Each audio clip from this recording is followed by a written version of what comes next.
Okay, welcome. Section 10.2, Chapter 10. Still going strong. Hopefully things are going okay. Hopefully you're understanding things already and everything's going good. So we're going to talk about charging by contact and induction. Last lesson we talked about charging by friction and we talked about how charge happens and stuff. Now let's talk about the other two methods, contact and induction. Here's your the homework for this section as well as a video. I've put this in a new playlist on my YouTube channel that's just called electricity. And again, I have the section outlined for which video it is. So please take a look at that video because it'll probably help with this. So we have our three: friction, induction, contact. These move, I think. Yep. So friction, remember, is when things are actually rubbed next with each other, and we see a charge transfer, right? So polyester versus glass, and then we can see that the glass will have a net positive charge and the polyester will have a negative, right? Because electrons have flowed from the glass to the polyester. So hence the negative. Then we have ebonite and cotton. We do the same thing. We rub those two. How are the electrons going to transfer? What do you think? Where are they going to go? So this would be a good time, if you don't have it already, to get your electrostatic series and to take a look at it. So get the electrostatic series in front of you, okay? And then what you're going to do is you're going to tell me which way the electrons are going to flow, okay? So pause the video. Okay, good. Did you say that way? Hopefully. We notice that cotton then is higher on the series than ebonite, so we see a transfer going that way. The ebonite becomes negative, the cotton becomes positive. That's the summary of charging by friction. Okay, how do we find out if something is charged or not? We use something called an electroscope. So again, we have this term electro and then just a scope, right? Because it probes, it gives us info. It's just a device that is used to detect the presence of electric charges. We're going to look at only two, right? One is called pith ball. So that's pith ball, right? Basically just a ball that's suspended by a piece of cotton. Pith it's an insulator, right? It must be covered by a conducting substance like aluminum foil. And then if a charged object comes close, there's an electric force between them. This electric force is strong enough to cause the pith ball to move. So we notice that if there is a charge nearby, then the ball will move. So here's an example of one. It's connected to a stick, there's a string, and then we have the pith ball on the bottom, right? Now, when you bring a charged object close to it, it will move away. It'll move depending on what the charge of the two things are. Now, the other type of electroscope is going to be called a metal leaf electroscope, right? So it's basically, well, it looks like this more or less, right? We have a sphere or something on the top in a sealed container of some kind, right? So there's the ones that we have in class, which you probably won't see, but usually it's a sphere at the top, which is a rod, which has a metal leaves attached to it. So these things on the bottom are called leaves, right? They're very, very thin pieces of metal, like pieces of aluminum foil, right? All three components are made of metal, so they're all conductors, which allows electrons to move freely in between them all. There's an insulator that isolates the rod from the glass container, then closes the rod. And basically all that means is that this cork makes sure that all of the metal components that touch the leaves do not touch the outside of the glass. Why do you think that has to happen? Okay, pause the video. Yeah, if it touched the glass on the outside, then it would be grounded, right? And then we wouldn't notice any electron flowing. So we have to have an insulator in there to prevent it from being grounded. And then we can see that the leaves will move apart when a charge is near them or if the electroscope has a charge build up. I think there's an example at the end, but basically bring a positive rod near the top. All the electrons, because it's a conductor, all the electrons will move upwards, right? We haven't really talked too much about charges, but basically I'm just telling you this now. Because the negatively charged electrons attracted to the positive charge, they move upwards, and then we see that these leaves will spread apart when they have the same charge. And then we can also see that, and then they'll still move apart if you bring a negative object. We'll take a look at that. Let's talk about charging by contact. Okay, how does that happen? Charging by contact occurs when physical contact is made between a neutral object and an object that is charged. Notice that that was a bit different. Our friction, both objects started off neutral. We rubbed them and then they had a charge afterwards, whereas charging by contact will be one object is neutral and the other one will be charged already.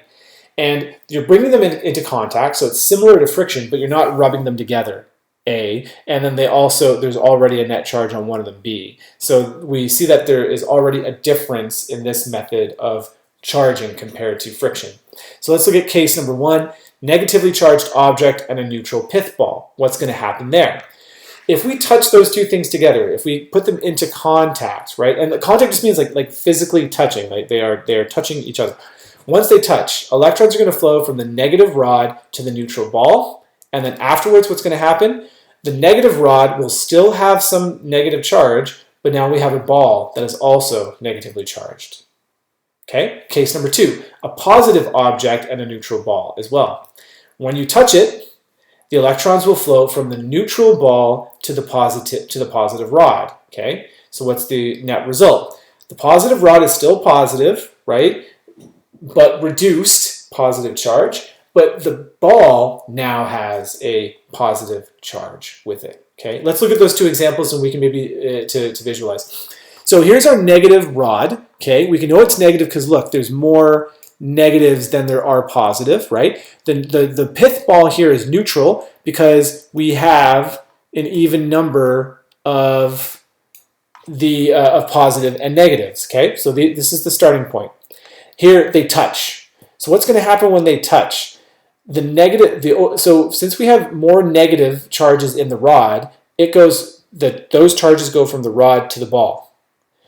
So, and then they sort of balance out, so we have like an even amount maybe between them, and they get to a certain point. Now, once those charges get transferred in here, they will now have the same charge, and we're going to see that the ball is going to move away. So we've lost a couple of negative charges, but overall we still see extra negative charge, right? And now we see some extra negative charge in the ball, and then hence they push each other apart. Now again, let's look at a similar, but now the rod is positive, right? Because we have all this excess positive. Again, another neutral ball. So again, bring them into contact, but this time, because remember, the protons or the positive charges don't move. So only negative charges move. If we have not many negative charges in the rod, but we have more positive, the negative charges in the ball are attracted to the positive in the rod, and we actually see a transfer occurring. The rod here still has more positive than negative, but we do see more of a matchup, right? And we see now that the ball has less negative, so it is also positive. Hopefully we can see that, right? We can see that this is net negative, and then this is net positive. Basically, just the electrons flow in the opposite way depending on the charge of the object that you bring in. Okay, two things. So what's the end result? It's always the same. Whatever charge of the object you bring in and touch the neutral object with, you will end up with the same charge on both objects now.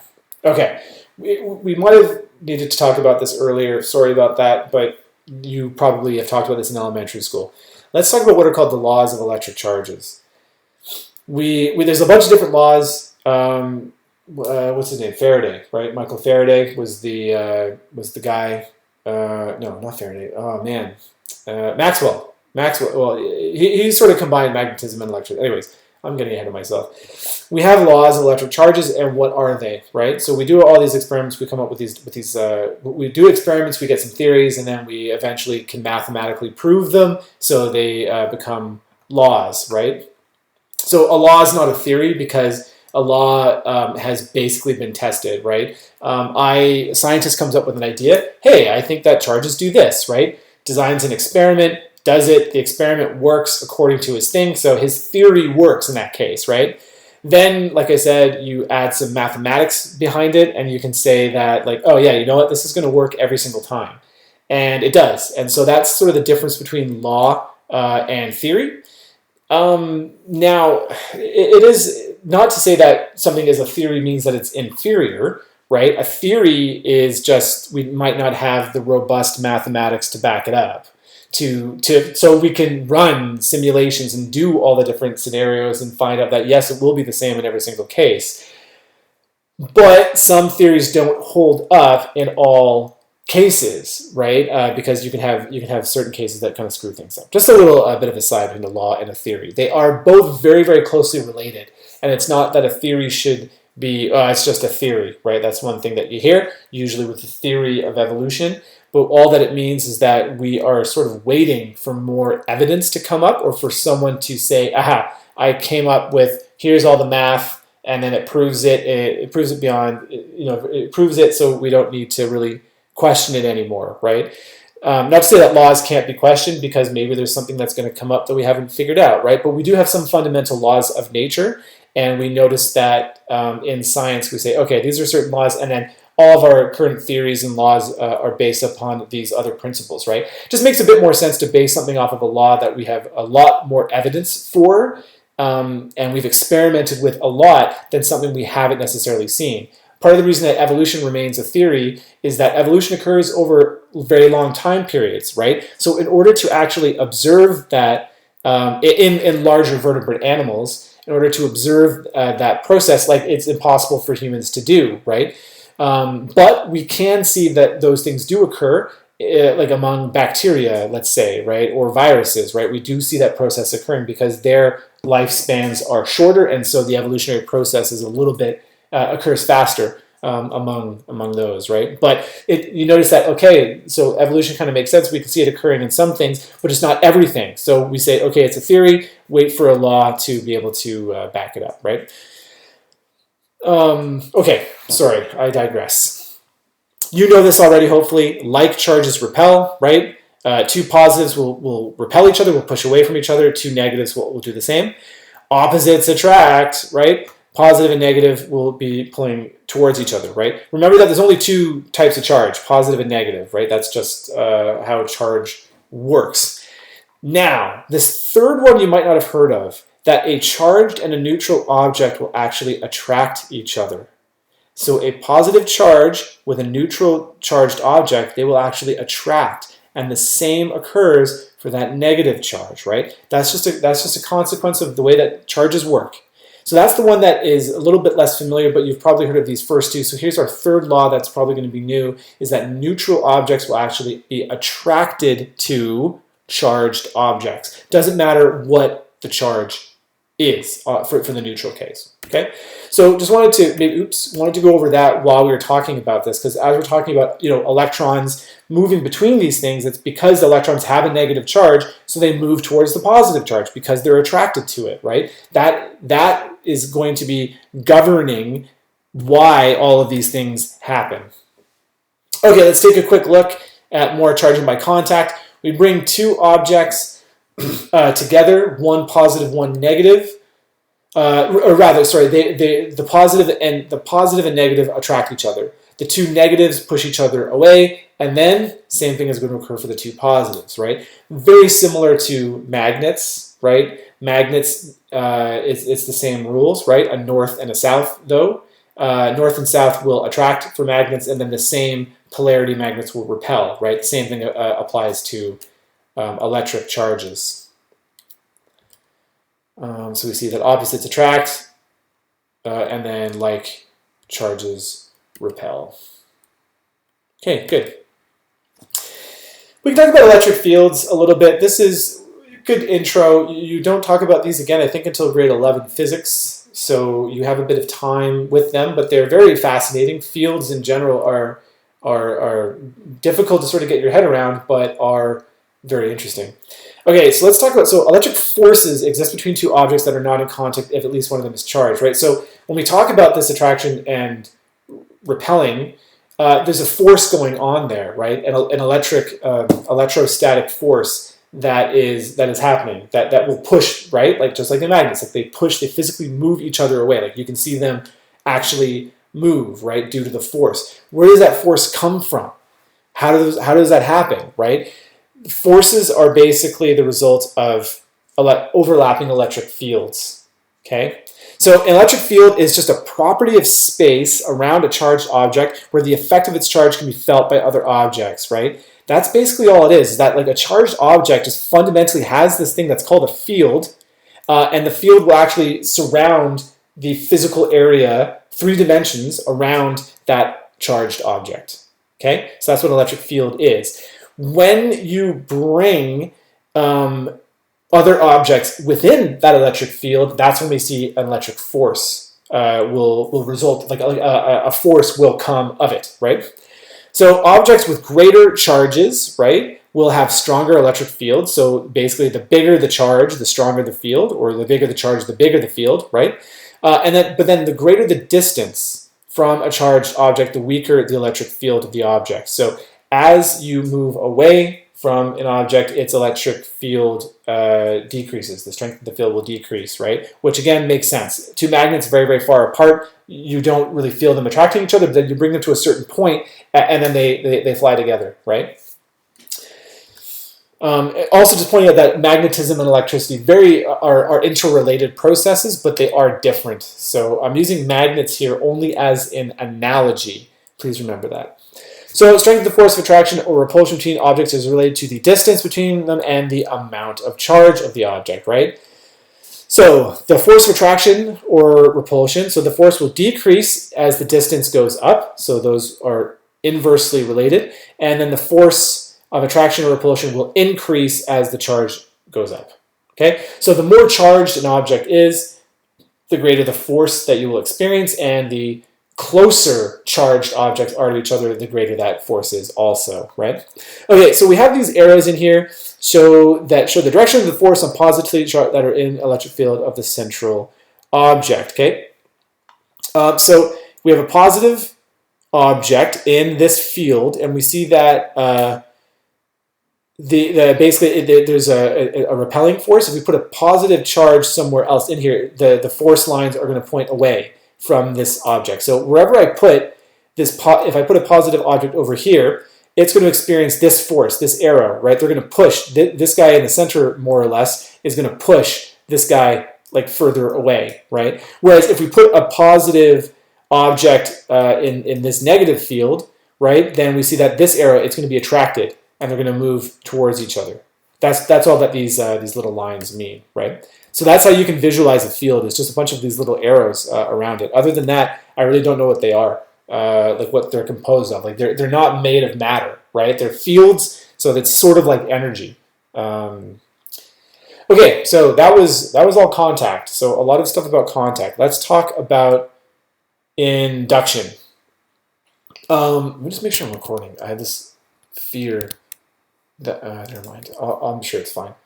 Oh, thank goodness. Sorry, I can maybe edit that out. I probably will because I'm kind of lazy. I just want to make sure I was recording, not just talking to myself. Okay, let's talk about induction then really quick.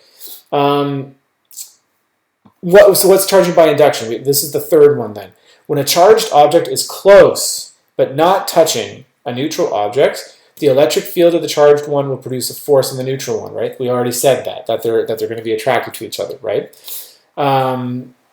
What this means is that the charged object will be inducing electrons in the neutral object to move, right? So the electrons can move, and we're inducing like almost like a fake or temporary charge in the neutral object, right? Because all those electrons are going to move, it creates a dipole, right? Creates a charged, either side becomes oppositely charged. So this is called an induced charge separation.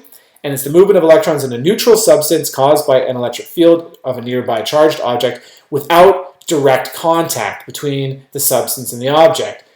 The first two methods of charging specifically had to be in contact, right? Friction, two neutral objects rubbing, or contact, a charge and a neutral. Induction is a charged and a neutral object, but they don't touch. So what that means, is there another diagram? I think there's another one. We see that we have a negative rod, neutral ball. If the ball is going to be attracted to the rod, but we don't let them touch. Part of the reason that we see this attraction is because the negative charges in the rod will actually temporarily push the negative charges in the neutral ball off to the side, right? So what ends up happening is that we don't see it here, but all the negative charges will all be hanging out on this one side, right? It's almost like this is like too hot or something, right? And then these guys are like, oh, I don't want to be hot, so I'm going to go to the other side. But what that means is that we only have positive charges on this side, right? Hence the attraction. The negative here and the positive here will attract each other, and this will stay like this so long as they don't touch, right? But then remember that if they do touch, then the negative in the rod will get transferred to the ball, and then we'll see a repulsion. Okay, so it's strong enough to have an effect on the pith ball, and we move some of those electrons to the one side, and then we see that the net is basically like almost like a little, again, like a magnet or a little dipole, like a battery. We see that one side will have a negative, one side will have a positive, right? And it's temporary. As soon as we bring this rod, as soon as this rod moves away, remember that the amount of electric field strength will decrease. Then the electrons will sort of move back in the middle like they were at the beginning, right? So this is like a repeat. This process you can repeat a bunch of times. It can go back and forth, right? We go from B back to A, all the electrons will settle down and we'll just sort of go back to where they were. Bring the rod close again and then they move to the side, okay? That's called induction. That's generating a charge. So we see that, okay, we have a balloon, we have a rod, the neutral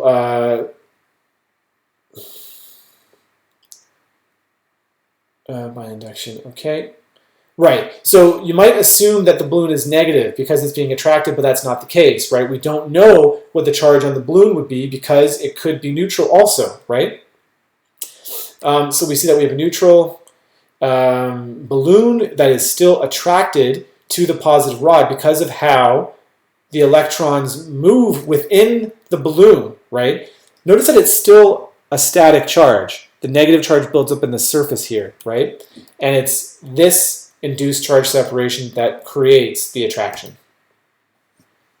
Okay, so neutral balloon causes electrons, right? So it looks like a net charge. It'll try and get as close as it can. It'll do charge separation of the balloon. It's overall neutral, blah, blah, blah. So, and that's the takeaway, is that the balloon is still neutral overall. So induction is a little bit on the trickier side. But with practice, it'll get there. Okay, let's take a look at the electroscope because we didn't see that how it worked. We see that it's neutral. The electroscope here has a balance of charges. We'll bring a positive rod near it, and what's going to happen? The electrons will be attracted to the positive rod. They move because they are in a conductor, because the electroscope is made of metal. If all the electrons move to the top and are attracted to this positive, leaving only these positive charges behind, since these guys repel each other, the leaves of the electroscope move apart. So that's how we know that this object has a charge on it. So let's just say we had an object, we didn't know what the charge was. We didn't know if it was charged or not. If you bring it close to an electroscope, you can induce a charge, and then you can tell how it happens. So the leaves will move away. If this rod were to move away, then the electrons move back down, and then we see that this stops happening, the leaves kind of go back. It goes back to neutral, right? We see the exact same, well, not the exact same, but a similar process will occur if we bring a negative rod close to it. What's going to happen in this case? Electrons will move down into the leaves of the electroscope. We see the same result. Negative charge in the electroscope creates a repulsion in the leaves again. So, even though since the electrons are moving in a different direction, but we still have the same overall, that we have we have a negative here and a negative there, and then they repel. These two sections will repel each other. Okay, keep studying, keep doing it. Email me questions. Talk soon.